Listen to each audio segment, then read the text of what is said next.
Hello. Let's take our time this time because it's not going to be a lot of charts to look at. But we'll try to do some kind of charting. Daily NFT.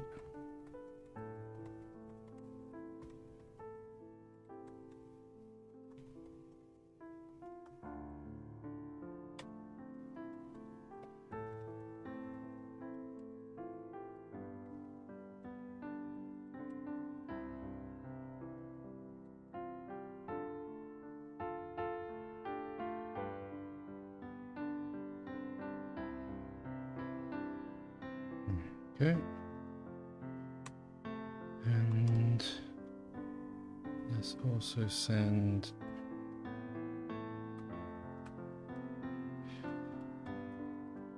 the Discord message.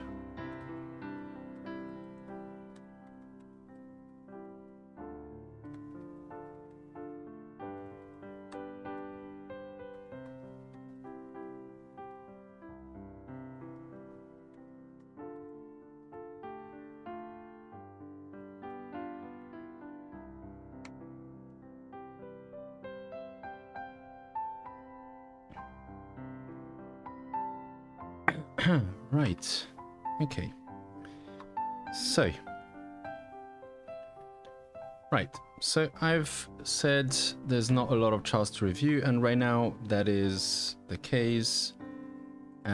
Because so what's happened is that basically somewhere in the middle of the night, as usually happens, because it never happens at a time when it's convenient, the Moralis API started like misbehaving. Effectively, it's not sending data that it should. And if we look at the charts that it's producing right now, it's looking something like this. And if you ever see something like this happening, so let me just zoom that. So resize that a little bit if I can. So if you ever see something like this, if you're in one of the servers that's sorry, let me just adjust the volume. If you're in one of the servers that's getting the charts and you ever see like the volume dropping to this kind of incredibly low level, watch out. It may be that there's something wrong with the API. In this case, there is somewhere in this bar, probably, and still until somewhere in this bar, the data did not go into the Moralis database. And then when my server queried for that data, it did not find it. And there's some kind of thing going wrong, basically, with the Moralis database. And so, of course, the stats are wrong because it definitely didn't drop like this. I checked like specific projects to see what sort of volume they were having, and they were having substantially more volume than what we're seeing here. So we're probably somewhere better than what we're seeing here. All four of these bars, the last four bars there, are suspect. And until I have confirmation that Moralis has fixed that, I can't produce the charts at this point. Now I have some alternatives.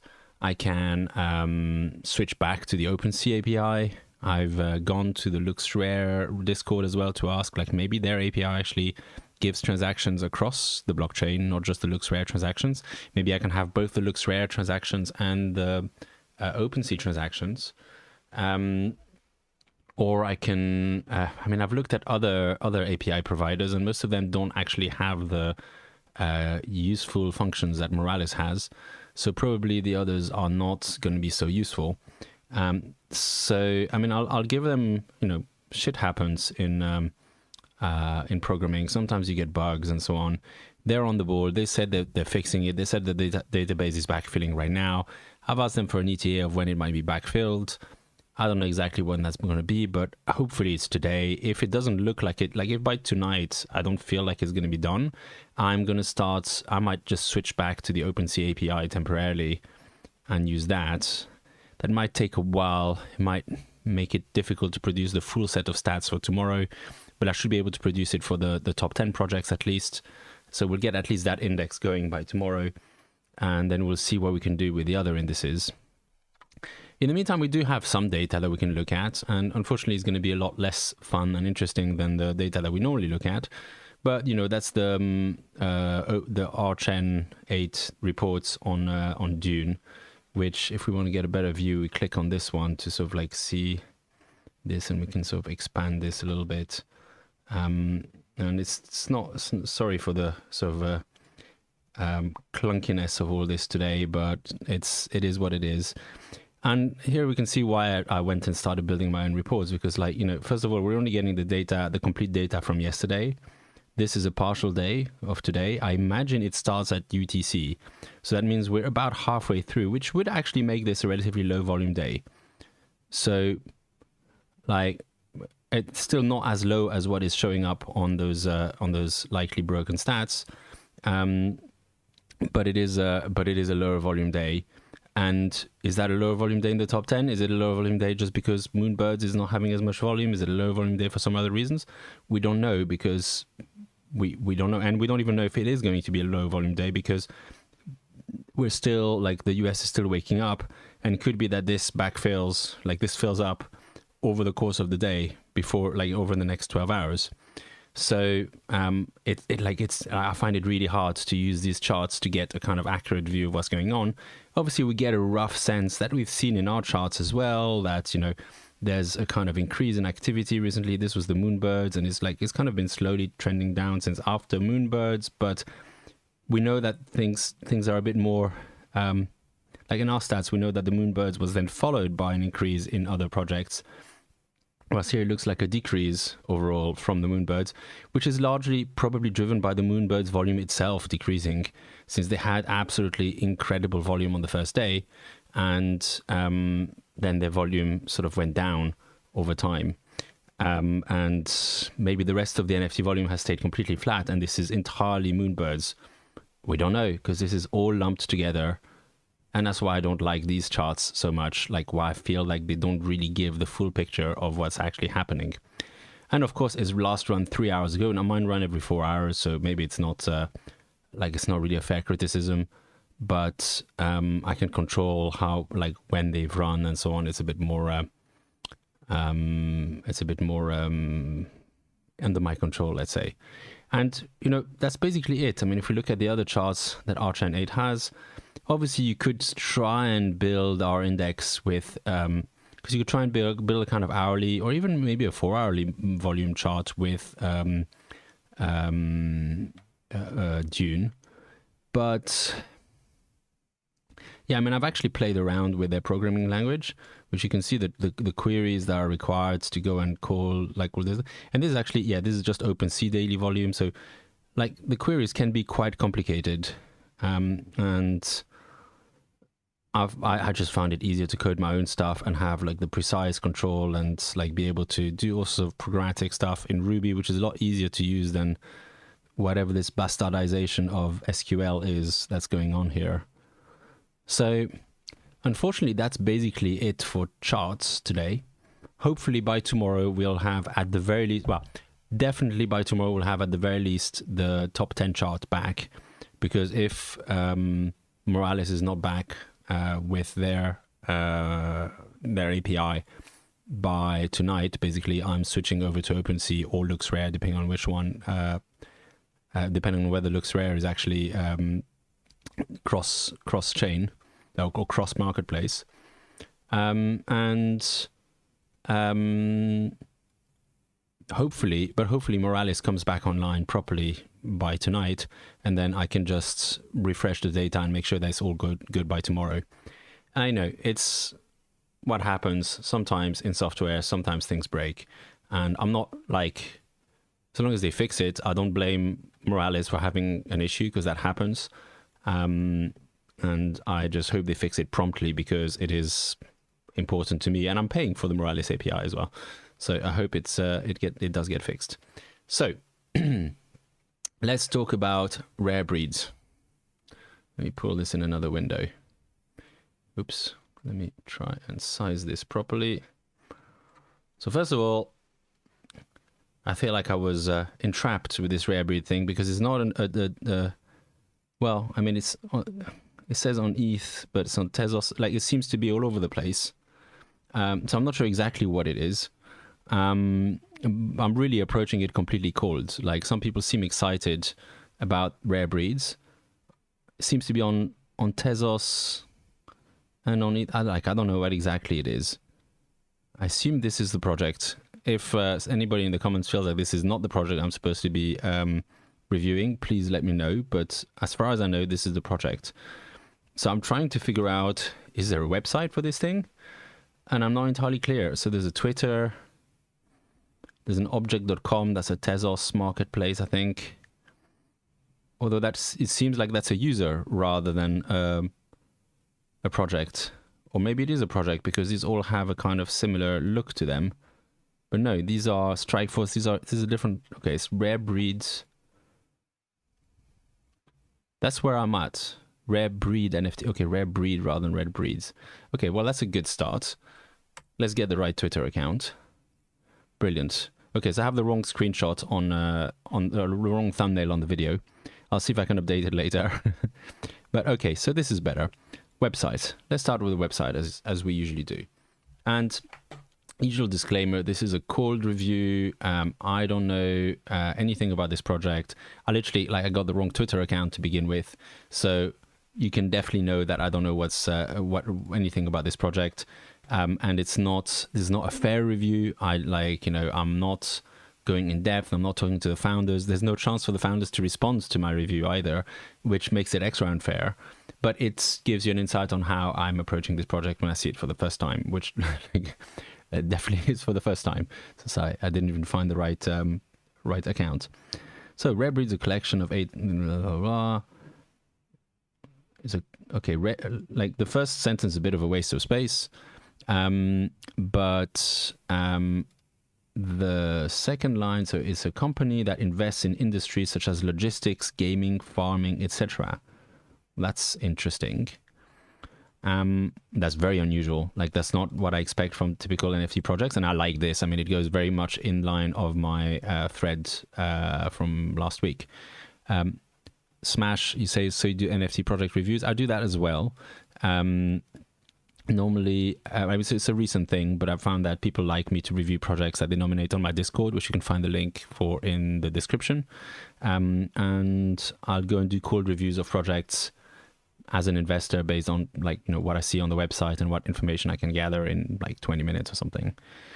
What makes us rare? We're the first company to have an NFT that not only shares 50% of its profits with its holders, but also reinvests back into the community. Rarebreed will offer real world value through utilities like sharing royalties of resales, 50% profits, fun multiplayer battle racing game, and many more exclusive benefits.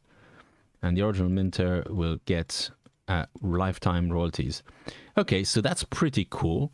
And that's another example, I guess, of a project that's addressing the whole what about if we're securities and stuff head on? And I imagine they have legal advice that's told them here's how you skirt around it and here's how you fight it if the SEC comes knocking.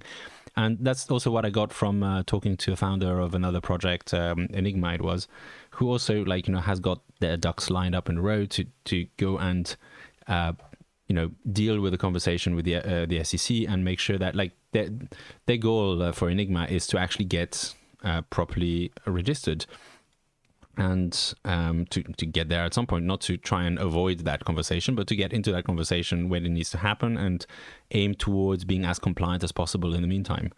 And I'm imagining that this project probably will have done the same because it is basically it's a collective investment scheme effectively.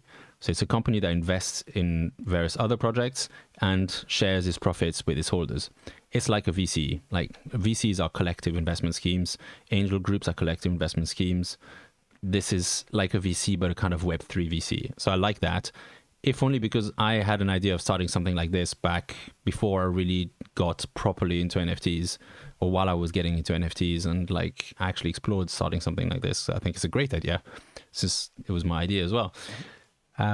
Start production of fun battle. So there's an interesting sort of battle racing game stuff. That seems like a bit of a distraction from the core focus of the project. Schedule a conference. I mean, I don't really care about conference and party. Trade school. Right. I mean, the bit that starts being interesting is at 75%. So invests in industries and share 50% of profits with holders. Celebrate, effectively. Okay, invest in multiple startup companies that our holders create within our community. Share 50%. Okay, I assume they've minted out, so they are at 100%. Yeah, there's 0 of 0 left. I don't know why it still allows me to increment this, but I imagine they minted out. So if we go to, where is their OpenSea page? Well, when was the mint date? August 1st. So I would imagine they've minted out by now. I would hope so. Otherwise, I don't think we'd be talking about them probably, unless they went for a slow mint. But I get a sense that's not really what they've gone for. So, right. FAQ. How much was it actually? 0.26 to 0.35, depending on the price of ETH. So they look to raise a certain amount of USD, which is sensible. Yeah, we know there's 888. So that's interesting that you can be part of Rarible if you live inside the United States, because that's the bit where they'd have a problem. If they got that bit sorted, then they don't need to worry, I guess. I'm glad you asked. If you made your NFT, you become... yeah, okay. So the utilities is that you get 50% of the profits from the holders. So the question now is, are they going to make good investments? Which that's pretty hard to evaluate based on looking at a website. So Darren is what some would consider a serial entrepreneur. Okay, that's an interesting way to put it. And small business owner since 2014. Blah, blah, blah. So somebody who's in the business of small businesses. So, okay, yeah. So, like I'm reviewing the backgrounds because right now everything hinges on whether. So in the comments, can you confirm whether they have minted out or not? Are they still minting? So I'm reading the background because that confirms to me whether, like the entire thing hinges on their ability to invest, right? It's like if you're going to invest in a hedge fund or a VC fund or an angel fund or something like that, and somebody's going to make investments on your behalf, you want to know whether they're going to make good investments. It looks like they have some kind of broad experience of different industries. That's probably a good thing. Like being in the Chamber of Commerce is, I don't know how difficult it is to be in the Jacksonville Chamber of Commerce, but say somebody who works with small businesses, clearly. And then there's an artist and a developer, but those don't really matter for this project. Okay, Mint is still open. So, is there anything else on the website? I think that's it on the website. The website is a little bit thin. So for what it is, one of my first reactions is I would want to see a bit more meat on this website, because they are asking to get thousands of dollars of my money and invest it on my behalf. I'd like to know, how do you justify the fact that you think you're going to make good investments in, what was it? Logistics, gaming, farming, etc. Secondly, that feels like quite a broad set of industries to go into. Like most collective investment schemes like VCs and angels and so on will tend to specialize in something. I mean, there are some VCs that will invest in anything, but usually they have some specialties because, quite simply, you can't recognize the winners. Okay, no, there's kind of two approaches to VC. One is that you invest in everything, basically, like everything that passes a sort of filter, and okay, they just started minting. Everything that passes some kind of filter, and you hope that some of those will be winning horses that will make the fund. And another approach is that you're sort of picking winners, and you're not necessarily investing in a large number of projects, but you're putting more resources behind those because you expect them to win, and you're trying to just pick the winners. So, for example, some VCs might do this, like they might invest in green energy, and they'll invest in almost everything that looks good in the green energy space because they believe that the green energy space is going to go up as a whole. And it's like the thing of the future. So they reckon if they invest in all the startups getting started over the next 3 years in the green energy space, they'll probably catch some winners in the process, especially if they have some kind of due diligence process that enables them to filter this somewhat. And it's unclear to me what the investment thesis is of this, what their focus is. Usually you want to focus because nobody's an expert in everything. And just like I don't invest in, say, Farmville style play or Pokemon style play to earn games because I don't like them and I can't tell which ones are going to be good or not. I also wouldn't invest in a logistics company because I have no idea about logistics. And so I can't tell which one is good or not. So how did they select this? How does that correlate with their credentials? That would be things that I'd want to know in order to decide to invest in this. Let's have a look at the Discord. And we're going to go here. Yeah, Randy Zuckerberg still hasn't accepted my invite. No, let's just see if most of the ownership changed. Not the sellers have because off-chain data. Right. Sorry, I'm just going to see. It's not finished yet, close to half. Okay, so we'll probably have the Moralis data back later today, and I'll send an update thread at that point. Where is that thing? Rare breed. Okay, collab land join. Let's have a look. There's more information on here because there's not a lot of... I mean, I don't know why I need to collect my wallet just to have a look at this thing. It's a bit annoying because I'm just trying to get a look at what is around this website. I will connect my hot wallet to this.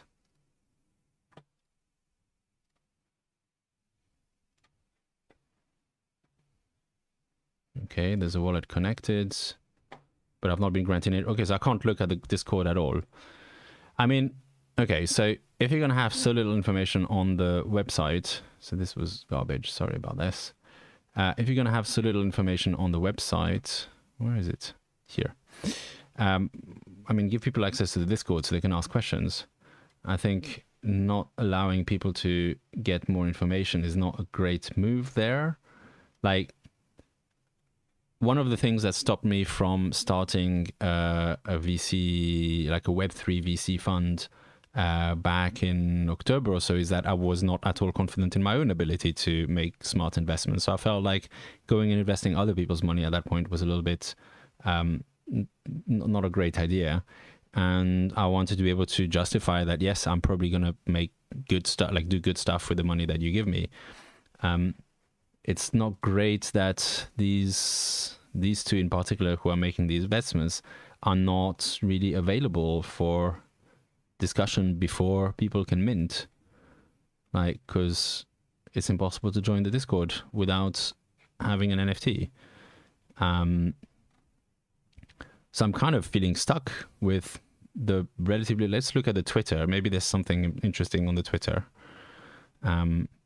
But it's not a great sign at the moment that it's not possible to actually contact them because everything hinges on them and whether they are actually going to be capable of delivering these kind of good investments.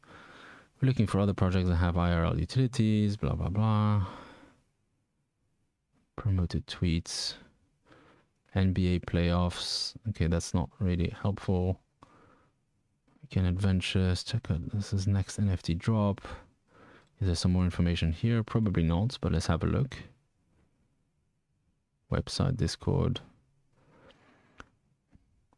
What makes this rare? Bridging the gap between trade careers and unskilled workers. From the founders' backgrounds, they know firsthand how learning a skilled trade. Wait, what is that about now? Learning a skilled trade can be life-changing. Oh, so 50 motivated individual would be... Okay, so that's something completely different from doing a collective investment scheme. They did mention that on the website, but I kind of discounted it. It was somewhere on the roadmap there, the 50%. Pay full tuition for 50 individuals to attend trade school. I was like, okay, that doesn't fit. I'm not even going to think about it. But now that seems to be a thing that they mention up front here. I'm now, yeah, like one of my listeners there, I'm confused about what is going on with this project. Are they trying to get people into trade school? Are they doing like they build and manage companies that are in different industries? Current focus is farming, distribution, gaming, logistics. That's not much of a focus. Like farming, distribution, and logistics would make sense. What does gaming have to do with it? Like, it's completely different industry. It's like, yeah.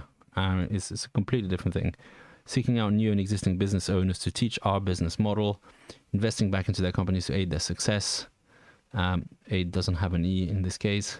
Every original minter will be added as a member of Rare Breed LLC and will be distributed their share of profits for life. Well, okay, there was actually some additional information on this page. Let's see what else is on the Twitter. Private minting is live on April 13th. Spring has arrived. So they launched a Discord on April 12th. Website and Discord is up. So it's like, but why did they say August on the website? Because there was somewhere in the FAQ. Mint date is August 1st and public pre-sale starts August 8th. I mean, that should probably be updated if it only started. I mean, if the website only came up in April and it says that the mint date is on August 1st, or maybe it's no, but public resale starts August 8th. So I don't know. I'm very confused about this, and that's not a great thing with somebody who's planning to handle your money and invest it for you. Like if you're gonna do, like I don't know if the Rare Breed is a great, like has some great investors who are going to make like, you know, amazing investments and stuff, but based on the way they're presenting themselves, it's like just so many things don't fit. It's really hard for me to decide, yeah, I'm going to give them a bunch of money and I'm sure they'll invest it right and I'm going to see some profits. Like I wouldn't, based on what I'm seeing. There's too many inconsistencies, too many things that don't fit. There's that weird thing in the roadmap with the scholarships, which doesn't fit at all with a collective investment scheme. There's the fact that gaming, well, why gaming? Like it, if I was being really unkind and I was sort of really poking holes in a hostile way, I would say that logistics and farming and stuff are there to make it look serious, and gaming is there to make it look attractive to people in the NFT space. But like they've been selected more from a looks point of view rather than from a skill set of the founders' point of view. Although the thing is, I don't know anything about the founders, so I have no idea if it's actually like, and actually the founders are not doxed either. Darren and Kashif, where's the links to their, like, okay, there's okay, Jacksonville Chamber of Commerce, Darren. Let's do a bit of due diligence together. Is there a Darren on the... No, it's a program put to... Okay, Jax Bridge. He's a member graduate of Jax Bridges. Jax Chamber. Like, first of all, is there a Darren? No, that's companies. And we don't have a company name. I guess he's probably not a trustee, but let's just have a look. Just in case. No, there is no Darren there. Let's see if we can find him somehow. So Jax Bridges.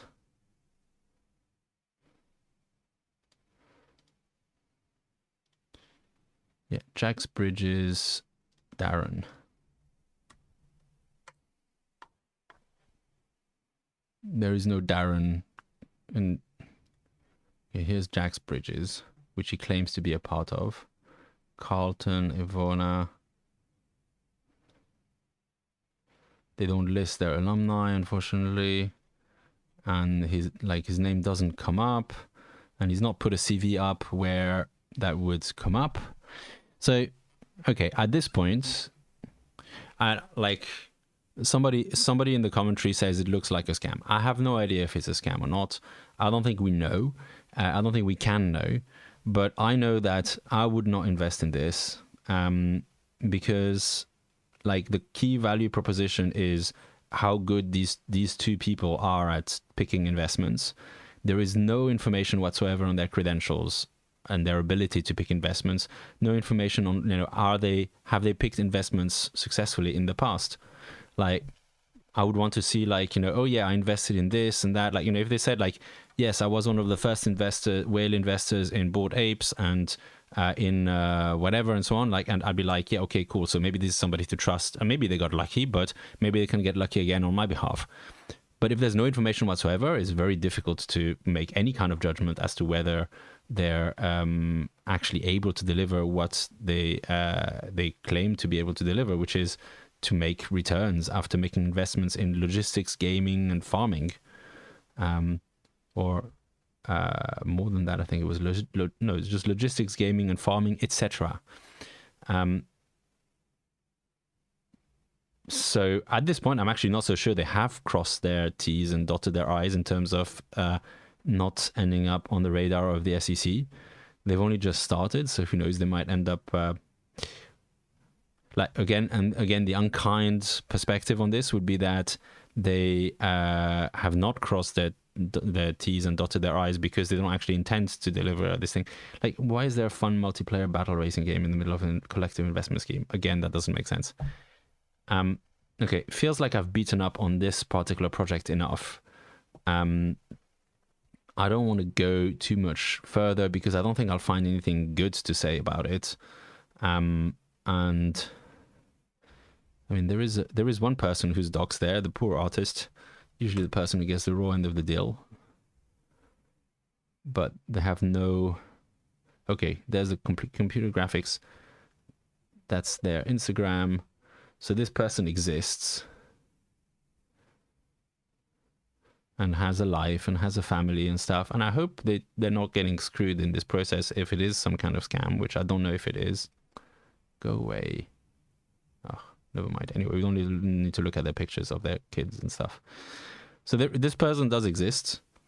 Oh, there's ArtStation. Maybe here we'll see their art. So they do like kind of 3D art and stuff. Not like, again, I don't want to criticize an artist based on like a bunch of screenshots they have on ArtStation, but nothing stands out as like particularly mind-blowing there. But again, like if this is a collective investment scheme, it doesn't really matter. Like the 3D art is just there for like as a placeholder or to give something for people to emotionally engage with. Yeah, I feel like I've beaten up on this one enough. And doing more would be sort of flogging a horse after killing it with a flogger already. So I'm going to end this review of Rare Breed, but does anybody have any questions they want to ask about this? Again, the actual charts will come out in a Twitter thread later today once Moralis confirms to me that they're actually that like the data has been backfilled. It's about half done now. They started a few hours ago, so it might take a few hours. It might be tonight. I might go to NFT UK tonight, so it might be late tonight. We'll see. So maybe when I come back from NFT UK, I'll do the charts updates. And we'll do another review tomorrow, probably BFF, which I think will be slightly more positive than this one. Please let me know if you find that this kind of review is useful as well. I'm sort of hesitant. Like, I prefer to find a project. Oops, that's my screenshot and stuff and my old charts. I prefer to find projects, and that's the charts from yesterday. You can look at the charts from yesterday. Unfortunately, they're not the charts from today. But I prefer to find projects where I have good things to say about them, because I don't like to shit over people's projects. And you never know. I could be getting it completely wrong, and maybe they're amazing and they've just done a shoddy job on the website. I don't think so at the moment, but I don't know. So I hope this was useful. There doesn't seem to be any questions. I'll put on the music, give it about 30 seconds, and then we'll call this a day. We've actually spent 34 minutes or so reviewing... Actually, we did spend about 10 minutes on the on the OpenSea charts with me ranting about how I don't like the Dune charts.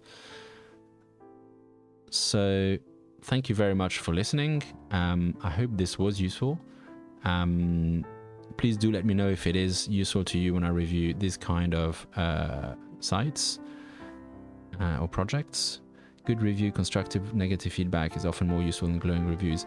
Yeah, I'm not sure how constructive I was there. That's the problem. Like, it feels like I sort of like started off with like, oh, this is like, you know, this could be this, I'm excited about this, and then it sort of like all fell apart, and at this point I'm like, wouldn't touch this project. And I don't like to do that because I don't know, actually, you know, maybe I'm getting it wrong.